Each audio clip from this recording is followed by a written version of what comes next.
I don't really have a story time for this item, but I wanted to mention it because it's a very important safety item. It is a door bar that I wedge under my door so people can't break into my apartment. And if they manage to get past this, at least I have a weapon to beat the crap out of them with.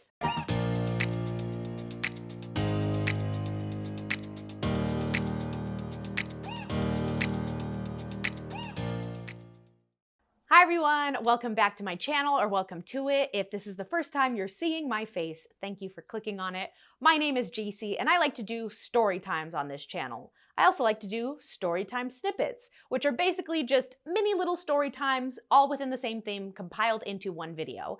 However, one thing that I wanted to do that's just OG YouTube are hauls. I don't like hauls. I don't like where they are over-consuming items, where they are just buying clothes for the sake of showing them off and then returning them. No. But I do like the idea of buying things that I was already gonna buy and telling you guys about them, so at least I don't feel like I bought them for nothing. And I recently made several purchases in the same theme that all have to do with safety. Safety is very important. You have to protect yourself. And I bought a range of items to make sure I feel protected and guarded in everyday life and that I'm doing everything I can to live a safe and peace-of-minded life. You guys get it. But I can't just do a haul. I'm not a haul YouTuber. I'm a Storytime YouTuber. So I'm gonna be telling you the Storytime snippets that encouraged me to get these items. The stories that were scary enough for me to buy these items that probably aren't even being used, but just to protect myself. You guys will get the idea. You'll hear the first snippet and you'll be like, oh, that's what she meant. It'll be like a story and then why I bought the item based on that story. You guys will figure it out. But if you like videos like this, if you like hanging out with me, and if you like my story times, make sure to like this video and subscribe. I would love for you guys to be notified of any future videos so you can come back and join me for more weird mashups of videos. I don't know, I'm having fun. But let's just get started with the first safety storytime snippet. Say that 5 times fast. Safety storytime snippet, safety storytime snippet, safety storytime snippet, safety storytime snippet, safety storytime snippet. Dang it, that wasn't even that hard. Now I'm embarrassed that I challenged you to do it. Forget I ever said it. So the first Storytime snippet, and the reason I got this safety item, was actually based on a friend's scary experience. And I'll leave them unnamed because they're a little bit embarrassed of what happened. But my friend and his girlfriend were living together, and his girlfriend had a very, very hard day at work. And he was like, I want to make her feel better. I'm going to draw her a nice bath, which is like, good boyfriend move, good solid self-care move. So he goes to the bathroom, starts drawing her a bath, and goes back to what he was doing because it takes a long time to fill up a bathtub. My bathtub takes like 15 minutes. I don't know if it's like a water pressure thing, but it's like I'll go back and check and it'll be like just an inch of water after 10 minutes. It's annoying. So he knew he had a little bit of time, so he goes back to playing Roller Coaster Tycoon or whatever the kids are playing these days. Gets a little sidetracked. And after about 25 minutes, they start hearing some sloshing of water. He looks over towards his bathroom door, and sure enough, there is water just flooding out from underneath the bathroom door. Of course, he quickly panics, jumps up, oh crap, turns off the water, and there is about an inch of water on his bathroom floor that is now coming into his living room. Luckily, they had hardwood floors and not carpet, so it wasn't seeping up into it. So they quickly just grabbed a bunch of towels, all the dirty laundry, all the fabric they could find, and they just start soaking up as much water as they can that's coming into their apartment. So they're able to mop up as much as they can, but they notice that their little hardwood floor is definitely a little bit warped. There's definitely been some damage. So they're sitting there considering with each other of like, well, what do we do? Like, what's the next step from here?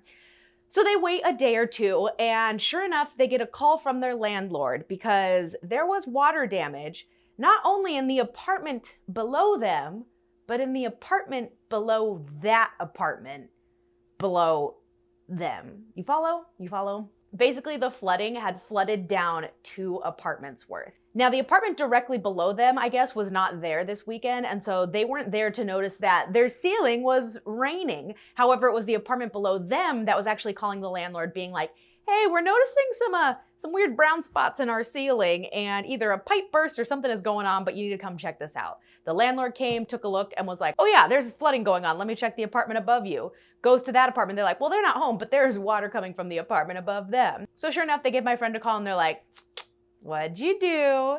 And that was when my friend realized they would need to use their renter's insurance. So they were able to use their renter's insurance, you know, put in a claim and get a deductible and other adult insurance words, and they were not liable for the thousands and thousands and thousands of dollars in damages that they had caused. Because it was more of a human error and not like some type of plumbing accident or something beyond their control, they did have to pay out of pocket a certain amount, but it was not at all the amount that they needed to pay had they not had renter's insurance. So they're telling me this story, and I'll let you guys in on a little secret. I did not have renter's insurance for about a year. I think that's illegal, but my landlord, like, I was told he never checks, so I was like, well, I'm not gonna pay a whole $12 a month if he's never gonna check. What a waste of money. But I was like, oh my gosh, that's crazy. You had to use your renter's insurance? Well, nothing like that'll happen to me. I would never forget about running my bath. Fast forward to a few months later where I was going out of town for the weekend. I had gone to visit my parents, no big deal. I come back and I look in my kitchen sink. And I guess I'm a big dum-dum, and I'd placed a plate perfectly suctioned over the drain. And there was the tiniest little, most minute drip from the faucet. After being gone for about 3 days, the drip in the faucet and the plug of the drain being absolutely clogged, there was water all the way up to the top of the sink. Had I been gone for one more day, that absolutely would have overflowed, and I don't want to say started causing flooding by any means, but I just made it back in the nick of time. And that experience of just an almost kind of flooding, because again, that would have been my fault, was enough for me to get renter's insurance. So I recently got some type of lemonade plan. It's like the cheapest renter's insurance you can get. I think I'm paying like 12 bucks a month, but it is one of those things that's just for peace of mind. If something like an accident like that does happen, I wouldn't be liable for all of the cost of the damages. So just a little story time about why I purchased renter's insurance and why I encourage you guys to do it in case of those weird little freak accidents where doing something nice for your girlfriend ends up in thousands of damages to your apartment complex. The second Storytime snippet is also super embarrassing, and it's about me. So this was just a few months ago, you guys. I have a trip coming up where I am going to London in a couple months. I'm so excited.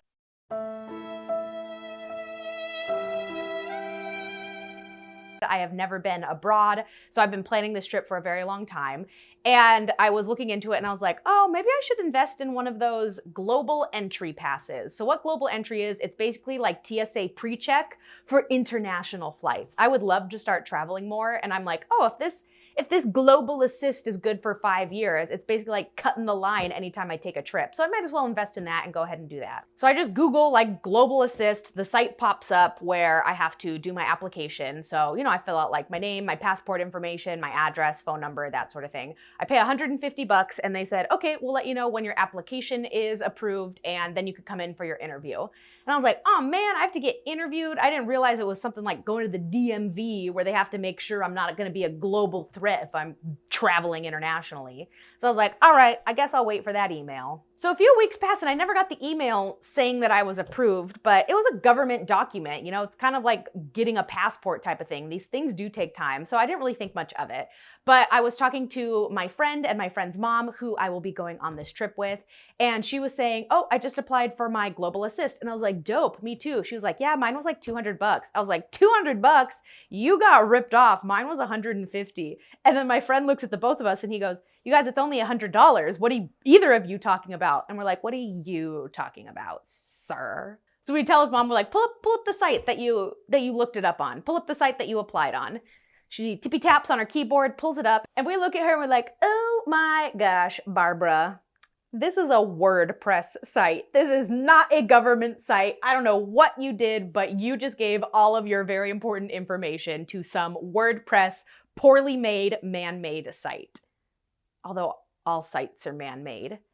Just not a government site. You guys get it. So we're giggling and we're like, oh my God, cancel that credit card appointment. Go figure it out because this is not what you needed to do. We pull up the actual government site and we're like, yep, it is only $100 to apply. Like, dang, well, you got scammed. And so we're sitting there giggling at her and I'm like, wait a second. I haven't heard back if my application's been approved. I paid more than 100 bucks. Was I scammed?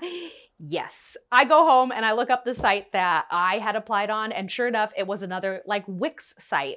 So this is a very, very, very common scam, I guess, because as soon as you Google like, oh, I want to apply for global entry, people know that. They make these sites, pay a lot of money to be one of the first sites to pop up in this Google search, and then they get you because they get all of the professional looking type of website without actually having the .gov URL. So because of this, I immediately start panicking because I was like, I gave so much sensitive information. I gave my passport number, I gave them my address, my phone number, that I kind of start freaking out. And that's why I decided to get identity theft protection. So I went with Identity Guard, I believe. I think it was like $200 per year to have identity protection. And it's one of those things where I was like, ugh, this is just something, again, that I'm paying money towards for them to alert me if somebody's trying to steal my identity. It's not like I'm getting anything out of it. It's literally just being alerted if something happens. But I goofed and I gave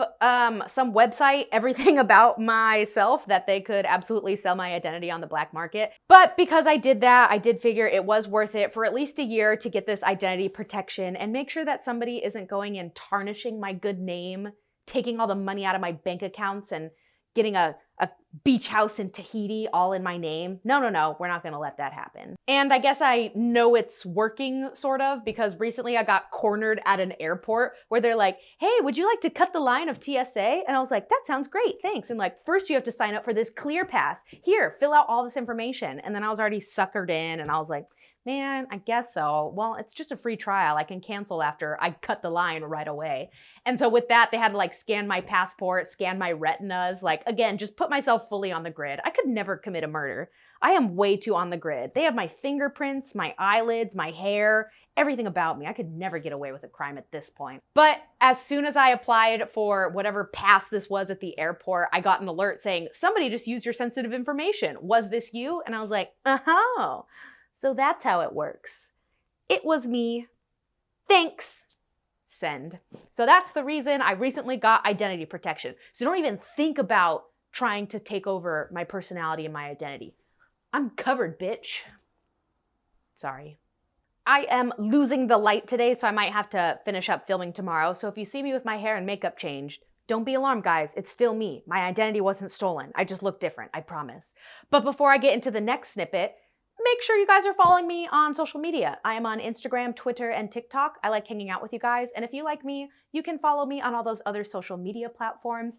In addition, I have just launched a membership program. I don't know what you would call it. It's basically like YouTube's newest version of Patreon. So again, if you like me and want to know more about my own personal life outside of these story times, I will be doing 2 vlogs a month on there. So if you pay $4.99, you will get to see 2 vlogs a month from me, as well as get some additional cool perks like emojis of me and a special little mark by your name so I know you're a member. So if you're interested in that, then check my community tab because I don't actually know how you sign up for it. Yeah, but on to the next snippet. The next item I have is probably the most boring item, but the most interesting story. But the safety item that I bought next was pepper spray. Pepper spray is iconic in the safety world. I have here a lovely dusty purple. I just bought it. But the thing with pepper sprays that I don't like, just a little side note, is I always leave it on my keychain and then I forget about it and then I'll go to a concert or a theater and they'll be like, you can't bring this in here, it's a weapon. And I'm like, ah, man. And then they have to throw it away and then it's a waste. So what I do is I keep it on like my key hook. And when I know I'm gonna need it while traveling, I put it on my keychain. And that's what I've been doing recently because I do take a lot of public transportation. And that's what this snippet is going to be about, is one of the scary times that I took public transportation and probably needed some pepper spray.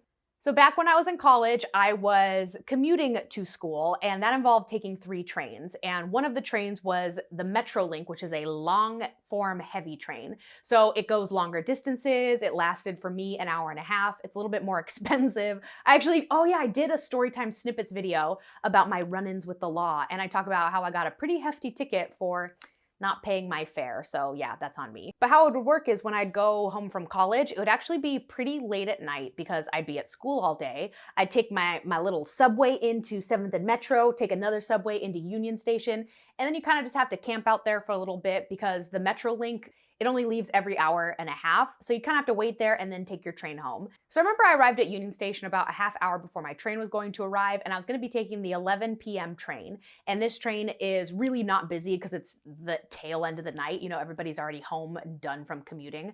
So I remember sitting in Union Station and just feeling eyes on me. Like I remember, you know, that energy that you feel. And I kind of look around and there was this guy just staring at me. And I was like, you can look all you want, baby, but you can't touch.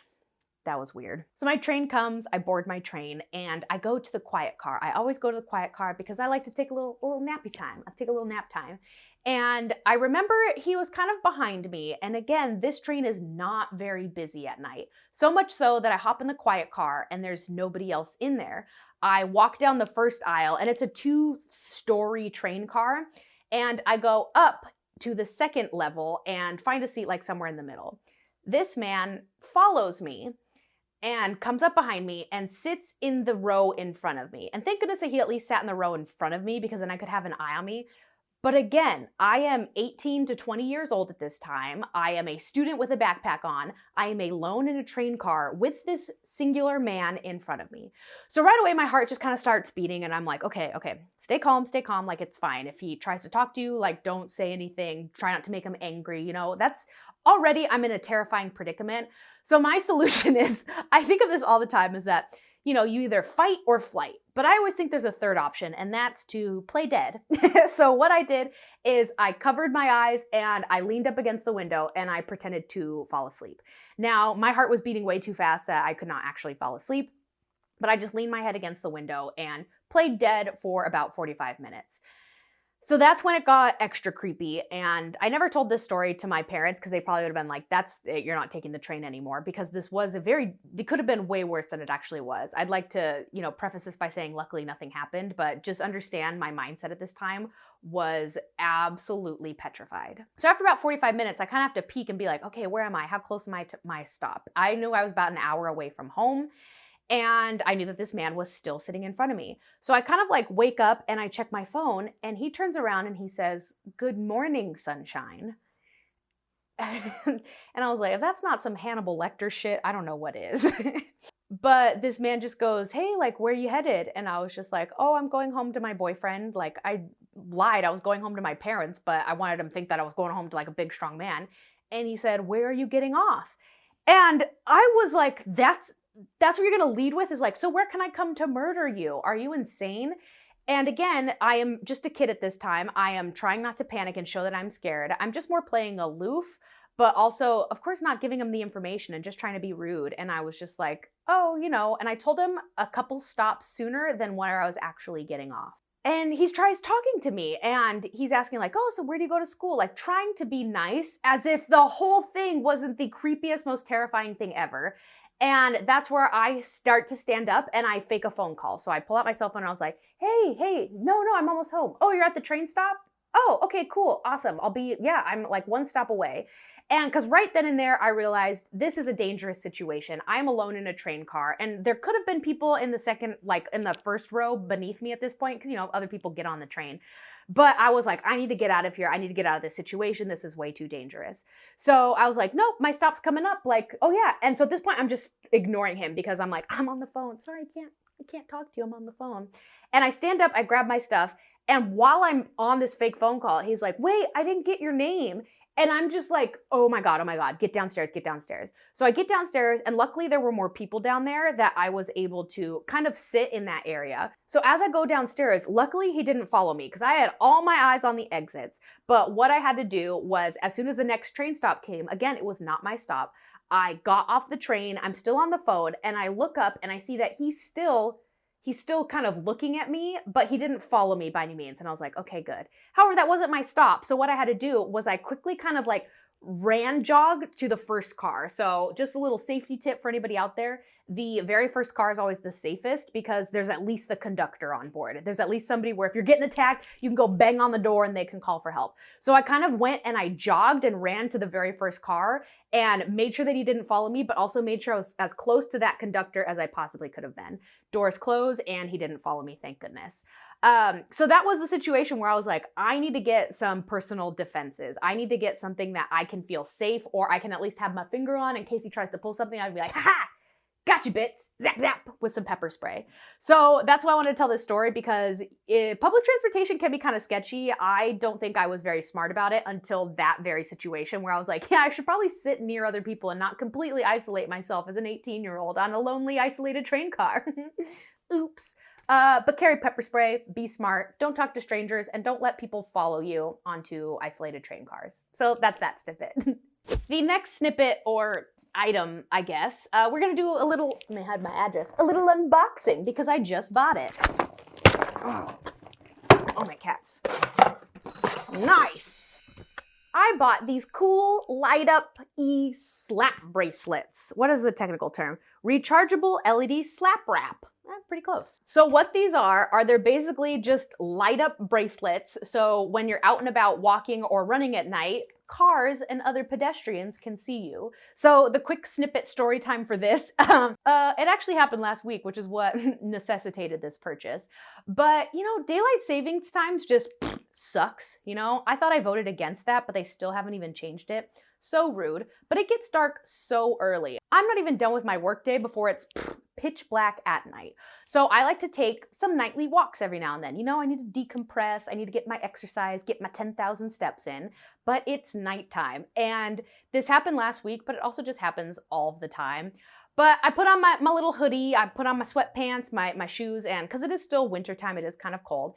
And so I'm kind of all bundled up. So last week I went out for my walk, and there's a residential area near me that I like to go walk around. It's a very walkable area. I feel super safe there. However, because I'm all bundled up wearing basically all black clothes, it's kind of dangerous. I am crossing a street when this car, this Audi of all vehicles, plows out of nowhere and nearly hits me. You guys, I was like this far away. I could feel the breeze of their car as it passes. Like I was this far away from their mirror, and they had the audacity to honk at me.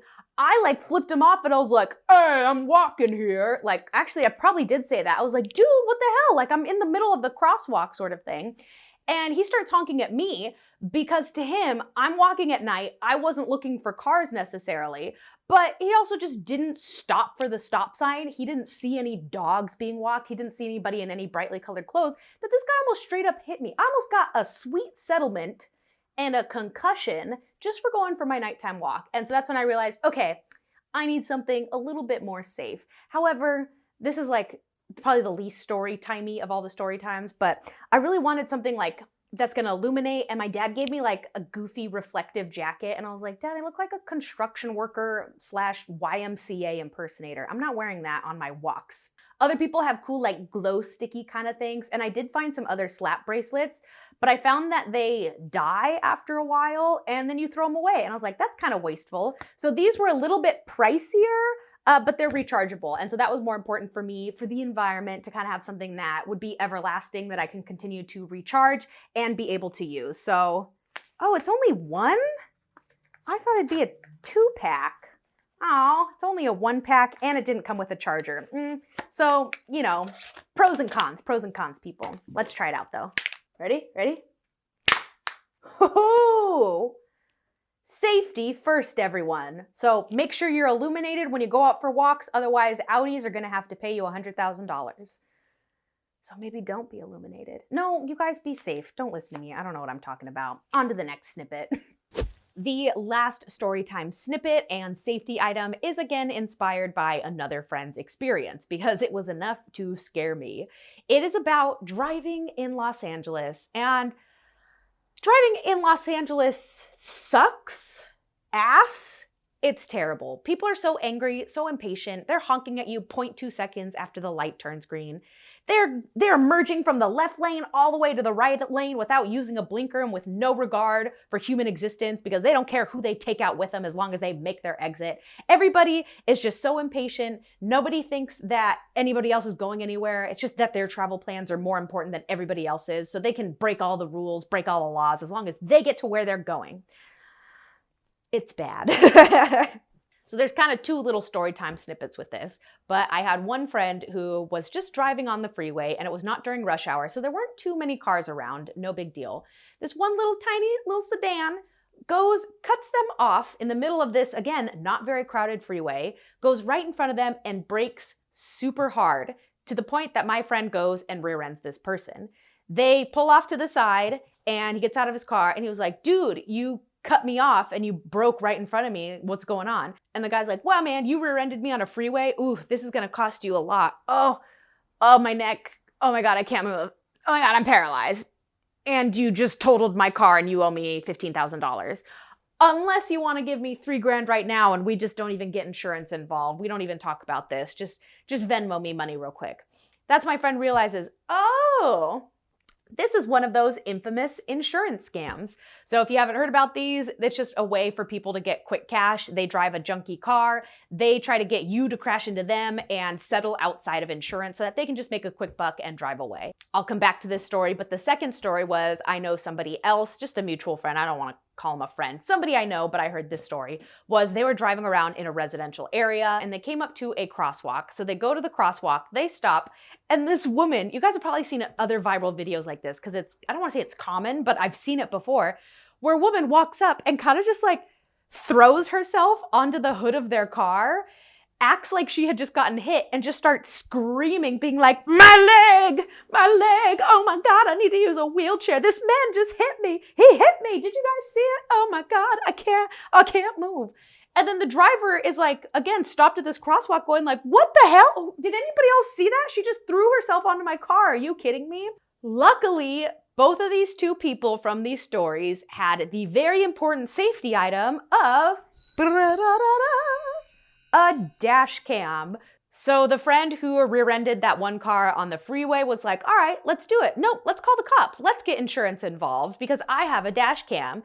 And the guy was like, no, that's okay. Forget about it. You know what? It's not even that big of a scratch. And actually, oh, yep, I'm fine. I just needed to readjust my vertebrae real quick. You have a great day. Take care now. And he drives away knowing that he would be liable and he would be in trouble if the cops and insurance got involved. Similarly, the woman who was on the hood of the car, he was like, lady, I have a dash cam. You can't go crying wolf saying I hit you when clearly I was at a full stop and you threw yourself on the hood of my car. You want to get arrested for insurance fraud? Sure, let's do it. Let's call the popo. Let's get you in the slammer for this crime. So because of these stories, I went ahead and I got a dash cam, and I am so grateful that I did because it really opened my eyes to how absolutely insane and terrible LA drivers are, that I'm kind of convinced that I'm going to get in some type of accident someday just because of how sketchy it is out there. And I know that I will not be liable for it because I am a safe driver and I have a dash cam and I will have proof that I am not at fault. If you guys get a dash cam though, don't tell them you have a dash cam. Like, how satisfying would it be if they're like, yeah, I'm so sorry I hit you. Let's call the cops. Like, let's get insurance involved. I'm so sorry. And then as soon as the cops arrive, I'd be like, actually, she's a crazy lying bitch. She threw herself on the hood of my car and I have video proof. I don't know. That just feels more validating. That just feels way better. But at the same time, like, I'm probably going somewhere. I probably don't want to even deal with that. That I'd be like, dude, I have a dash cam. Get out of here. Go on. Scat. So you guys get it. But a dash cam, super helpful. Again, just another preventative measure, something to protect yourself if something were to happen. But it's all about peace of mind. But that's going to be it for this safety story time snippets. I hope you guys stuck with me and you got the concept I was going for. I like to try new things, see how I can incorporate story times in other traditional types of haul videos. So I had fun with this one. Let me know if you like this idea and if you like hanging out with me, because I like hanging out with you guys. But I thank you guys so much. I hope you're having a wonderful start to your 2022, and I hope to see you in the next video. Toodles! Why is my closet door stupid? It's as close as it's gonna get. You guys, I saw myself walk in the... Wait, hang on. Okay, I saw myself walk through the mirror right now, and it scared the crap out of me on my viewfinder. That